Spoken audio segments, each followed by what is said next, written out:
আলোকে আরো সুন্দর করে দিন এবং ভবিষ্যতে একজন ভালো বক্তা হিসেবে আল্লাহ তাআলা কবুল করুন।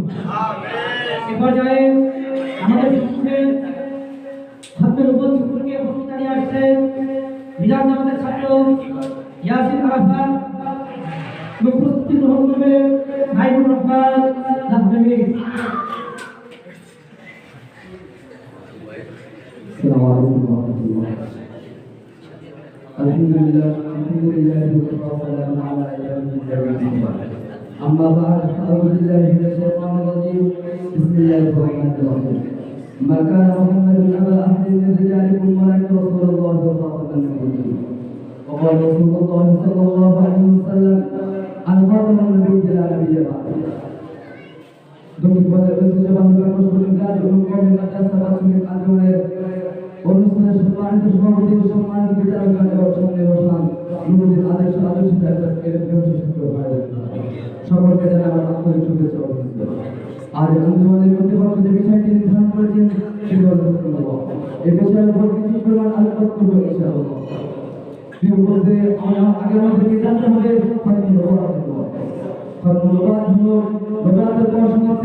মাত্র বিশেষ বলতে পারি নবী সাল্লাল্লাহু আলাইহি ওয়াসাল্লাম আমাদের শেষ করে তারপর আর কোনো দিন আসবে না। আল্লাহ তাআলা কুরআনের মধ্যে বলেন আল-ইয়াওমা আকমালতু লাকুম দীনাকুম ওয়া আতমামতু আলাইকুম নি'মাতি ওয়া রাদিতু লাকুমুল ইসলাম দীনা। আমি আপনার ধর্মকে আপনার উপর পরিপূর্ণ করলাম এবং আমার নিয়ামত আপনার উপর সমাপ্তি করলাম। নবী সাল্লাল্লাহু আলাইহি ওয়াসাল্লাম আমাদের করতে বলেন আরাফাত নবী জিলানা বিয়া বাদি আমার পর আর কোনো নবী আসবে না, আমি আপনার শেষ নবী। আর আমার পর যে নবী দাবি করবে সেই নিঃসন্দেহে মিথ্যাবাদী লোক হবে। আসুন আমরা দেখি নবী সাল্লাল্লাহু আলাইহি ওয়াসাল্লামের পর সাহাবায়ে-কেরামদের যুগে যারা নবী দাবি করত এবং খাতমে নবুওয়াতকে যারা অস্বীকার করত তাদের পরিণতি কি হতো। নবী সাল্লাল্লাহু আলাইহি ওয়াসাল্লামের মৃত্যুর পর কিছু লোক নবুওয়াতকে ভুল দাবি করে এবং খাতমে নবুওয়াতকে অস্বীকার করে।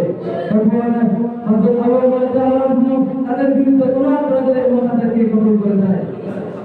কালের পরিবর্তে আজ আমাদের বিভিন্ন স্থানে বিভিন্ন দেশে ঠিক তেমনি ভাবে আমাদের খাতমে নবুওয়াতকে এবং নিজেদেরকে নবী দাবি করছে। জানি না কি জন্য আজ আমাদের সরকার তাদেরকে কাফের ঘোষণা করতে কেন জানি না তাদেরকে আজ বাংলাদেশ সরকার কাফের ঘোষণা করতে ব্যর্থ হয়েছে। কিন্তু আমাদের দাবি একটাই যে যদি বাংলার জমিনে যেমন হিন্দুরা হিন্দু পরিচয় দিয়ে থাকে, খ্রিস্টানরা খ্রিস্টান পরিচয় দিয়ে থাকে, বৌদ্ধরা বৌদ্ধ পরিচয় দিয়ে থাকে, ঠিক তেমনি কাফের কাফেররা তো দুনিয়াতে থাকতে চায়, বাংলার জমিনে থাকতে চায়, তাহলে তাদেরকেও কাফের পরিচয় দিয়ে থাকতে হবে। মুসলমান পরিচয় দিয়ে তারা মুসলমানদেরকে বিভ্রান্ত করতে পারবে না। সুতরাং যারা ভাবতেছে মুসলমানরা শুধু হুঙ্কার করতে যাবে তারা কিন্তু ভুল করতেছে। মুসলমানরা শুধু হুঙ্কার দিতে চায় না, যদি নবীদের জন্য খাতমে নবুওয়াতের জন্য যদি রক্ত দেওয়ার প্রয়োজন হয়, নিজেদের গলা দিতে প্রয়োজন হয়, নিজেদের ধন সম্পদ দিতে হয়, নিজেদের জান দিতে হয়, তাহলে মুসলমান সমাজ খাতমে নবুওয়াতের জন্য তারা জান দিতে প্রস্তুত।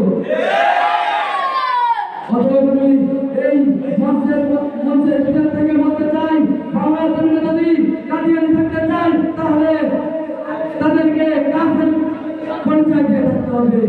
মুসলমান পরিচয় দিয়ে মুসলমানদেরকে বিভ্রান্ত করতে পারবে না।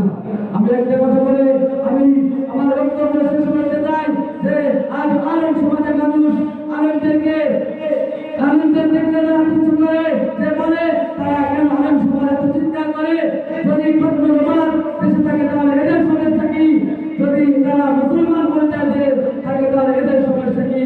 আমি তাদের উদ্দেশ্যে বলতে চাই যেদিন থেকে আমরা আল্লাহ তাআলার ওহীর বাণী অর্থাৎ নবী সাল্লাল্লাহু আলাইহি ওয়াসাল্লামের বাণী আমরা শিক্ষা করছি, সেদিন থেকে নবী সাল্লাল্লাহু আলাইহি ওয়াসাল্লামের আদর্শকে আমরা তুলে ধরছি এবং তার